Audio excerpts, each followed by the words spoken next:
আসসালামু আলাইকুম। সমকালের রিপোর্ট, পলকের রাজ্যে সবাই বোবা।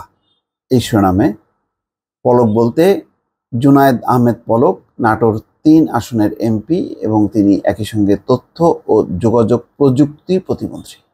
তো সেখানের যে নির্বাচন প্রতিদ্বন্দ্বিতাপূর্ণ হওয়ার কথা, সবাই যার যার অবস্থান থেকে নির্বাচন করবে, এমনটাই হচ্ছে বিষয়। কিন্তু সেখানে মূল প্রার্থী বা যাকে জিতিয়ে আনার প্রত্যাশা, তিনি হচ্ছেন পলকের শ্যালক। তো শ্যালক হচ্ছে একক প্রার্থী থাকবে, আর কেউ প্রার্থী থাকবে না, এরকমই একটি পরিস্থিতি পরে তৈরি হয় এবং সবাই বোবা বনে যায়। ও সেটাই এই রিপোর্টের মূল প্রতিপাদ্য। এখানে যে রিপোর্টে বলা হচ্ছে যে তফসিল ঘোষণার পর নাটোরের সিংড়া উপজেলা পরিষদ নির্বাচনের চেয়ারম্যান পদের 5 জন সম্ভাব্য প্রার্থী গণসংযোগ শুরু করেন। বিভিন্ন জায়গায় তাই চলছে। নির্বাচন নিয়ে সাধারণ ভোটারদের মধ্যেও শুরু হয় আলোচনার ঝড়। কে কার চেয়ে যোগ্য তা নিয়ে বিশ্লেষণ চলতে থাকে পথে ঘাটে, চায়ের দোকানে। কিন্তু কিছুদিন পর হঠাৎ চুপ 4 সম্ভাব্য প্রার্থী। সেই সঙ্গে কমে যায় নির্বাচন নিয়ে বিশ্লেষণ। মাঠে ঘুরতে থাকেন শুধু এক প্রার্থী, তিনি হচ্ছেন লুৎফুল হাবিব রুবেল। তিনি উপজেলা আওয়ামী লীগের যুগ্ম সাধারণ সম্পাদক ও শেরকল ইউনিয়ন পরিষদের চেয়ারম্যান। তার আরেকটি পরিচয়, তিনি তথ্য ও যোগাযোগ প্রযুক্তি প্রতিমন্ত্রী ও নাটোর 3 আসনের এমপি জুনায়েদ আহমেদ পলকের শ্যালক। তো কেন হঠাৎ অনেকেই ইলেকশন করার কথা, অন্যরা বসে চুপ হয়ে গেল কেন? এটার একটা নেপথ্য কাহিনী তুলে ধরেছে এই সমকাল।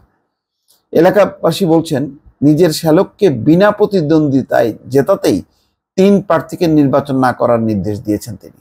সেজন্য একজনকে পুকুরও উপহার দিয়েছেন। আরেক সম্ভাব্য প্রার্থী দেলোয়ার হোসেন পাশা শেষ সময় এসে মনোনয়নপত্র জমা দেওয়ায় রুবেলের লোকজন তাকে তুলে নিয়ে মারধর করেছেন বলে অভিযোগ উঠেছে।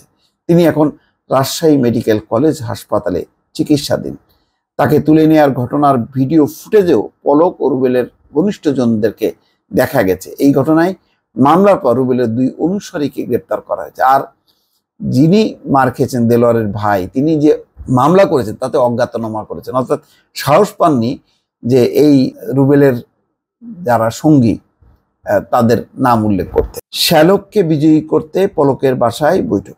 আচ্ছা, এই সাবহেডে বলা হচ্ছে যে নির্বাচনী এলাকা সিংড়া উপজেলা নিয়ে গঠিত নাটোর 3 আসন। এই উপজেলা পরিষদের চেয়ারম্যান পদের প্রার্থী হওয়ার ঘোষণা দিয়ে গণসংযোগ শুরু করেছিলেন উপজেলা পরিষদের বর্তমান ভারপ্রাপ্ত চেয়ারম্যান, উপজেলা যুবলীগের সাবেক সভাপতি কামরান হাসান কামরুল, উপজেলা আওয়ামী লীগের সহসভাপতি ও চৌগ্রাম ইউনিয়নের চেয়ারম্যান জাহিদুল ইসলাম ভোলা, উপজেলা আওয়ামী লীগের যুগ্ম সাধারণ সম্পাদক লুৎফুল হাবিব রুবেল, পৌর আওয়ামী লীগের সাধারণ সম্পাদক সাজ্জাদ হোসেন ও কলম ইউনিয়নের আওয়ামী লীগের সদস্য দেলোয়ার হোসেন পাশা।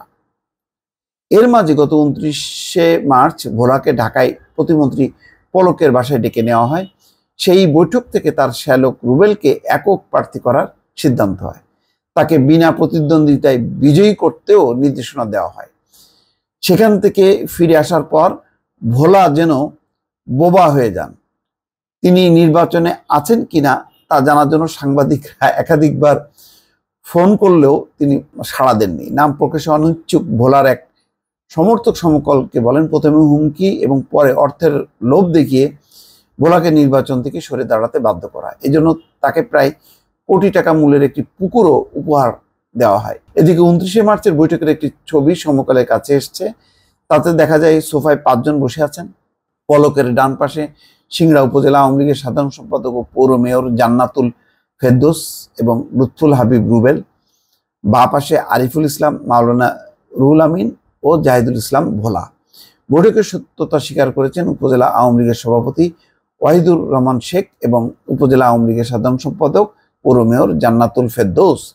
ওয়াহিদুর রহমান বলেন, অসুস্থতার জন্য তিনি বৈঠকে থাকতে পারেননি, তবে সমঝোতা বৈঠকে রুবেলকে একক প্রার্থী করা হয়। তারপরে কি হলো, ওই যে একক প্রার্থী করা হয়, এটি ওই দেলোয়ার তিনি মানেননি। তিনি হলো মনোনয়নপত্র জমা দেন এবং এই কারণেই একেবারে জেলা প্রশাসকের কার্যালয়ের সামনে থেকে দেলোয়ারকে মাইক্রোবাসে তুলে নিয়ে নির্যাতন করা হয়। এবং পরিস্থিতি কত ভয়াবহ ছিল যে একেবারে প্রকাশ্য জেলা প্রশাসকের কার্যালয়ে যেই নির্বাচন অফিস, সেখান থেকে তাকে টেনে নিয়ে যাওয়া হয়। এখন পর্যন্ত কিন্তু প্রশাসন খুব মানে শক্ত যে পদক্ষেপ, সেই পদক্ষেপটা কিন্তু দৃশ্যমান হয়নি। জানি না নির্বাচন কমিশন এটার প্রেক্ষিতে কি করবে। দর্শক ভালো থাকবেন, আল্লাহ হাফেজ।